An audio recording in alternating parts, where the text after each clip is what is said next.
정부의 세제 개편 수정안에 대해서 새누리당은 서민과 중산층의 세금 부담을 덜었다면서 대체로 공감한다는 입장을 밝혔습니다. 반면 민주당은 부자 감세를 유지한 채 수치만 조정했다며 급조된 미봉책이라고 비판했습니다. 김웅래 기자입니다. 새누리당은 세부담의 기준선을 올려야 한다는 당의 요구를 정부가 받아들였다며 세제 개편 수정안을 긍정적으로 평가했습니다. 특히 연소득 5,500만 원 이하 서민과 중산층의 세부담 증가분을 없애고 연소득 7천만 원 이하 봉급 생활자의 추가 세부담을 최대 3만 원으로 줄인 부분을 높이 평가했습니다. 다만 복지 공약을 이행하기 위해서는 보다 근본적인 세제 개편이 필요하다는 당 안팎의 의견에 대해서는 국회 논의 과정을 통해 보다 면밀히 검토하기로 했습니다.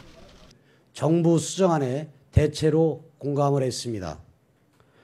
그리고 근본적으로 복지 공약을 어떻게 이행할 것인가와 함께 세제 개편 문제 접근이 필요하다는 지적도 있었습니다. 민주당은 알맹이를 빼놓은 미봉책이라며 정부의 수정안을 평가절하했습니다.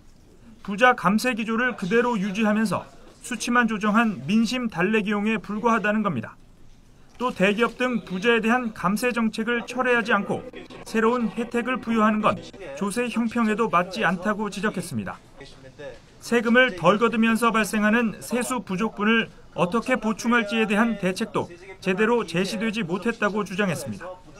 상반기에만 작년 대비 10조 원이 감소된 세수 결손을 어떤 방식으로 채울 것인지에 대한 고민과 대책은 여전히 제시되지 않았습니다. 여야는 정부의 수정안이 국회로 넘어오면 9월 정기국회 과정을 통해 보다 꼼꼼히 들여다볼 예정입니다.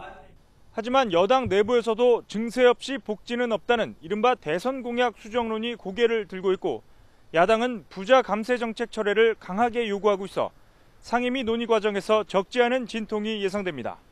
YTN 김웅래입니다.